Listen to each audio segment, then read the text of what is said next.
मैं ये कह रहा हूँ कि जब से जो दलित चेतना का उदय हुआ और इसके चेहरे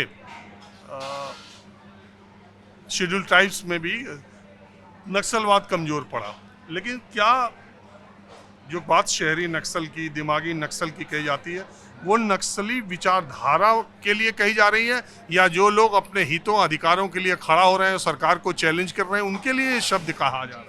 दिमागी नक्सल किसी एक वर्ग के लिए नहीं बोला उन्होंने कि कोई अम्बेडकरवादी है या कोई और वादी, उसके लिए नहीं बोला।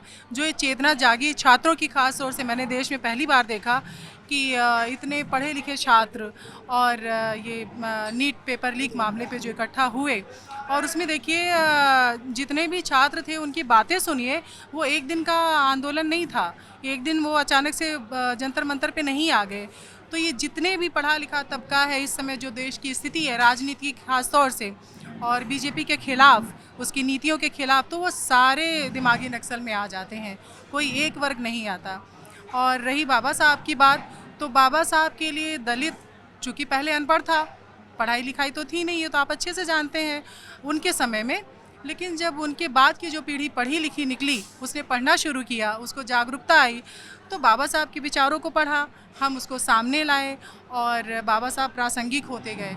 मैं तो सर पाती हूँ कि इस समय विश्व में अगर मैं खोजती हूँ कि कोई उनके लेवल का अगर विचारक पैदा हुआ, चिंतक पैदा हुआ, तो मैंने अभी तक ऐसा कोई व्यक्तित्व तो नहीं पाया कि जिसके ऊपर कोई विवाद ना हुआ हो। लेकिन बाबा साहब का व्यक्तित्व तो ऐसा था कि अविवादित पाती हूँ मैं, शायद आप भी पाते होंगे, उनको अध्ययन करिए। आज तक किसी ने उनके ऊपर कोई टिक्का टिप्पणी नहीं की, कोई कमी नहीं निकाली है। और दूसरी बात यह है कि बाबा साहब को सिर्फ दलित नहीं पढ़ता, अब ये समय ऐसा है कि बाबा साहब सबके लिए अपरिहार्य हो गए हैं अध्ययन के लिए। नहीं, मेरा तो उस पर मतलब मेरा क्या, मैंने पहले ही कह दिया कि बाबा साहब के साथ मैं बाबा साहब की ज़्यादा बात मैं उन पर नहीं करना चाहता। मैं अभी जो डिस्कोर्स चल रहा है, अर्बन नक्सल, दिमागी नक्सल, और एक तरफ प्राइम मिनिस्टर वो बात कर रहे हैं, दूसरी तरफ विपक्षी दलों के लोग, अच्छा क्यों ना माना जाए कि एक चलती व्यवस्था, एक लोकतांत्रिक व्यवस्था में अराजकतावादी व्यवस्था अगर खड़ी करने की कोशिशें की जाएं, गलत नैरेटिव सेट किया जाए, तो ये माना जाए कि बौद्धिक स्तर पर अर्बन नक्सल या शहरी नक्सल एक समाज को भड़काने की भी कोशिश करते हैं। क्यों उसको थोड़ा रिवर्स क्यों ना सोचा जाए? अच्छा नहीं, आप जो बोलना चाहते हैं। मैं तो ये बोलना चाहती थी कि देखो, जो भी अम्बेडकर जी को पढ़ लेंगे ना, वो अम्बेडकर जी से नफरत नहीं कर सकते। कोई भी, किसी भी समाज का व्यक्ति हो, अगर जिन्होंने अम्बेडकर को पढ़ लिया, वो नफरत नहीं कर सकते। एक बात बोलूँगी कि जो आप अभी कह रहे थे कि महू से लेकर के इन्होंने उनकी मूर्तियाँ चमकाई, उनके स्मारक को चमकाया, आपको उस घटना का भी जिक्र कर लेना चाहिए, याद कर लेना चाहिए कि अमित शाह जी ने, मुझे कोई खौफ नहीं उनका नाम लेने में, जब पार्लियामेंट में, लोकसभा में उन्होंने बोला था कि अम्बेडकर अम्बेडकर अम्बेडकर 6 टाइम्स उन्होंने ये यूज़ किया, हम उससे क्या होता है, राम का नाम लेते तो कुछ हो जाता। तो ये जाहिर करता है कि आपको कितनी नफरत है। एक तरफ आप स्मारक चमका रहे हैं, दूसरी तरफ आप पार्लियामेंट में इस तरह का बोल रहे हैं। नहीं देखिए, हम दूसरी बात कह रहे हैं।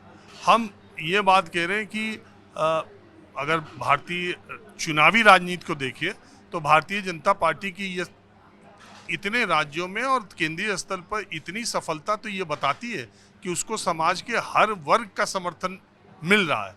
ऐसा नहीं है कि किसी एक का, हाँ, ये क्वेश्चन ही गलत है। अगर उनको समर्थन मिल रहा होता, ये कहाँ क्वेश्चन ले आए आप पत्रकार हो के ये कुछ कहीं उनसे आप चोरी कहाँ जाएगी? कुछ मुझे तो लग रहा है गलत बात है। मिले हुए सवाल पूछने पर जो आपको अनकंफर्टेबल करे, यही बीजेपी वाले करते हैं। मैं इसमें बस इतना कहना चाहूँगी कि आज का जो दौर चल रहा है ना, तो एक तरह का दौर बना दिया गया है कि अगर आप सत्ता पक्ष की बात करेंगे तो आप विपक्ष हो, और विपक्ष की बात करेंगे तो आप सत्ता पक्ष के हो। ये बना दिया गया, कोई रीजनेबल बात नहीं करना चाहता है। लोग एक पाले में जाना पसंद करते हैं। बहुत अच्छी बात आपने कही। लोग एक पाले में जाना पसंद करते हैं। और आपका जो सवाल है सर, ये बहुत अच्छा सवाल है कि प्रधानमंत्री जी को, मुझे ऐसा लगता है कि ये ऐसा माननीय और इतना सम्मानीय पद है, वो क्या सोच के बोले, क्योंकि मेरा भी अपना व्यू है, आपने पूछा, मैं अपना व्यू रख रही हूँ, मैं कुछ थोप नहीं रही हूँ, पर वो प्रधानमंत्री हैं, उनको जो भी चीज़ बोलनी है वो सोच समझ के बोलना है, क्योंकि उससे सारा देश प्रभावित होता है। वही हम ही नहीं देख रहे हैं उनको, इंटरनेशनल मीडिया भी देखता है, इंटरनेशनल लोग भी देखते हैं, फॉरेन भी देख रहे हैं उनको। तो वो किस माइंडसेट से बोले ये मुझे नहीं पता, पर मेरा ये मानना है कि अगर हम ये मान लेते हैं कि हम मानसिक रूप से नक्सलवादी हैं, मैं ये नहीं मानती। इसलिए नहीं मानती क्योंकि अगर आप अंबेडकर जी को पढ़ रहे हैं या किसी को भी आप पढ़ रहे हो, जब आप किताब उठाते हो, नक्सली भी बहुत अच्छा काम नहीं किए आप जहाँ नक्सल से प्रभावित देश हैं, वो नक्सल प्रभावित देश आप देखेंगे, उन्होंने भी किताब ख़त्म की, उन्होंने शिक्षा को बढ़ावा नहीं दिया, उन्होंने वही किताब दी जिसमें बंदूक दी शिक्षा की जगह। नहीं, उन्होंने किताब भी दी, उसमें सिर्फ अपनी बड़ाई कि हम क्यों ऐसे बने, हम ये हथियार क्यों उठा रहे हैं, उसको उन्होंने जस्टिफाई किया। आप हर नक्सली उसमें देखेंगे, जब भी नक्सल के ऊपर अटैक हुआ है, वहाँ पे जब वो चीज़ें उठाई जाती हैं सीआरपीएफ या सेना के द्वारा या वो पुलिस के द्वारा, तो वहाँ पे एक बुक छोटी सी होती है, वो जला दी जाती है। अमूमन बहुत सारी डॉक्यूमेंट्री मिलेगी जहाँ पे मिल जाती हैं वो किताबें, तो उसमें वो लिखा होता है, वो अपना महिमा मंडल गा रहे होते हैं कि हम ये बंदूक क्यों उठा रहे हैं, क्योंकि ये हमारा घर ज़मीन। वो भी जानते हैं कि अगर पढ़े लिखे नहीं रहोगे, हथियार देना है, अगर पढ़ा दिया तो हथियार नहीं उठाएगा। इस वजह से कि शिक्षा एक ऐसा हथियार है कि अगर सबने उठा लिया ना, तो ना कोई धर्म के नाम पे बटेगा, ना जाति के नाम पे बटेगा, ना आरक्षण के नाम पे बटेगा। यही जो नक्सली करते हैं वही आज का नेता भी करता है, चाहे वो विपक्ष हो पक्ष हो, सब बराबर हैं, सब यही काम करते हैं। विपक्ष तब बोलता है जब सत्ता पक्ष गलत। ये हम इतना अच्छा कॉन्स्टिट्यूशन, हमारे जो कॉन्स्टिट्यूशन संविधान सभा ने हमें बना के दिया, इतना अच्छा, अगर संविधान सभा को ये लगता कि नहीं धर्म भी गलत है, ये भी गलत, क्यों संविधान में धर्म के लिए एक अनुच्छेद खराब करता वो? अनुच्छेद 25, अनुच्छेद 28, ये सब क्यों देता वो हमें? क्योंकि वो सम्मान कर रहा था, वो ये बताना चाह रहा है कॉन्स्टिट्यूशन हमें कि सबकी इज्जत करते हुए, सब असमान है दिमागी रूप से, पर सबको समान प्लेटफॉर्म पे लाना है, तो ये किताब सबको पढ़नी पड़ेगी। आज हमारा सारा लॉ डिपेंड है हमारे कॉन्स्टिट्यूशन पे, मदर ऑफ लॉ बोला जाता है, पर हम उसका सम्मान नहीं करते हैं। हाँ, चलिए आप नहीं बोलेंगे कुछ? क्यों? ये बोलेंगे। नहीं, ठीक है। आप भी नहीं जो बोलना चाहें। अच्छा, पहली बात नहीं बोले, आप कुछ बोलना चाहें? पहली बात तो ये, इतनी अच्छी बातें आप लोग रख रही हैं, तो मैं जानना चाहता हूँ कि आप लोग का शैक्षणिक पृष्ठभूमि क्या है?